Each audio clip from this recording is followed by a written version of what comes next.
So welcome to part 2 of the video series. My last video I talked about when was the best time to reach out to an ex after a no contact. Today we're going to talk about how and what to say. Folks, I'm Jim Miller, helping you find and keep the love of your life and write a better love story. And the last video, I'll link that in the description and also put it up in one of these corners after the video. But I want to ask you, if you're new to the channel, smash that subscribe button. It should be right over here somewhere. Tick the bell icon, that way you'll be notified whenever I upload new content. And I would appreciate you giving me a thumbs up if you like what I have to say.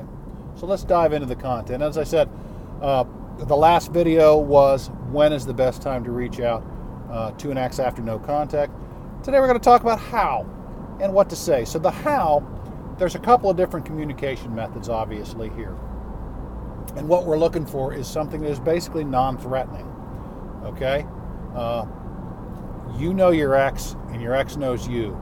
And I don't know what your communication style was, but you probably kind of want to stick with that.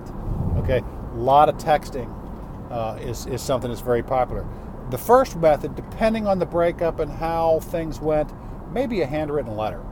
A handwritten letter is a very good thing to do. Nobody really does it anymore, so it's a surprise. It's always nice to get something in the mail, so far as that goes. My second recommendation would be to go with a text. A text message is kind of non-threatening. It gives your ex a chance to enter or to answer, if they're going to answer it, when it's convenient for them. You don't want to send a text though and just wait for a response. That's not a good thing to do. But a text message would be the second best method there. My last recommendation really would be a phone call. A phone call, if you call, unless you know you're going to get their voicemail, which is nice because you can leave, again, it's kind of a non-threatening and they can call you back if and when they want to. But if they're sitting there and they see your name pop up, it puts them on the spot where they have to answer the phone. And quite often they're not going to answer the phone depending on where they are. So the least threatening method obviously is a letter. Takes a little while, kind of classy. Text message. I avoid, Facebook messaging, things like that, unless that was your preferred communication method before. Social media communication is a little different. So you may want to steer clear of that. But again, the how is something that's non-threatening, okay? Put yourself in that position. Your phone rings and it's someone you haven't heard from in a month and a half. You maybe want to hear from, you don't want to. It kind of jars you inside. So if you know you can get their voicemail, that's okay. That's better. And then there's always the question of, what do I say to my ex? After 30 days or after however long of a no contact, what do I say to my ex? And again, this depends on the relationship, how long you were together, how long you were apart, your communication style. You know that better than anybody else. And you don't want to say something that sounds canned. There's a lot of ex-back experts out there that will tell you what to say, and some of it sounds good, but I don't talk like that. If I sent something like that to my girlfriend now, but when she was my ex, if I would have sent something like that to her, it sounds fishy. It just doesn't sound like me. It doesn't sound like something I would say.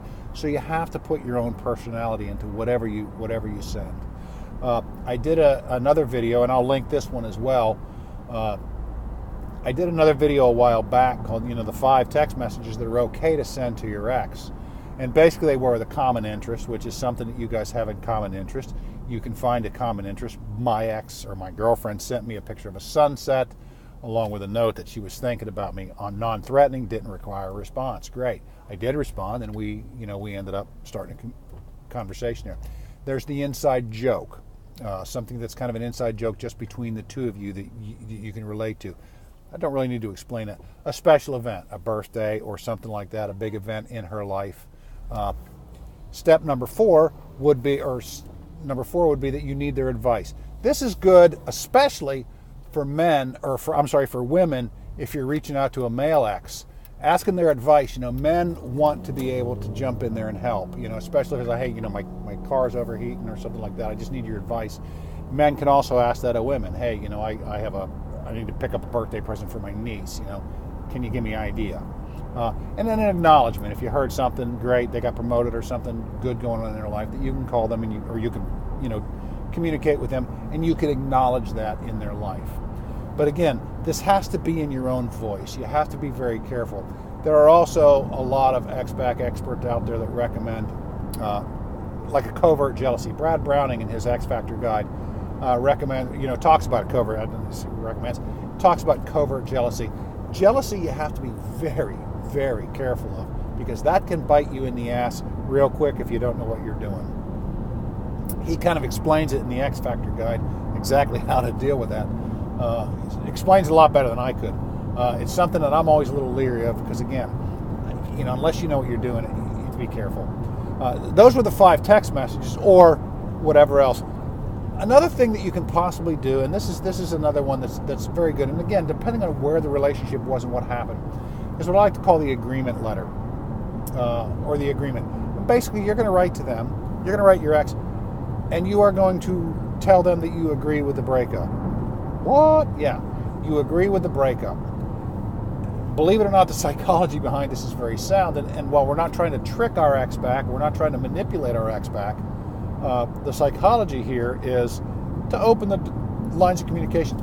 If your ex is thinking that you're some stuck in the mud, whatever, the agreement text is, and you're desperate and you got to get them back, the agreement text or the agreement letter basically says, hey, while it hurt, I agree with the breakup, and looking back, it really opened my eyes and helped me to make some changes in some areas of my life. And, I appreciate the time that we had together. It's kind of a nice thing. Appreciate the time we had together. Thank you for, again, you're thanking them for opening your eyes to the things that you needed to change in your life. This is very powerful. When your ex gets this, they read that. Basically, you're telling them that you're not bitter, you're not harsh, you're not desperate to get them back, and that they've helped you to make changes in your life, which they wanted you to make probably. Otherwise, they wouldn't have broken up with you.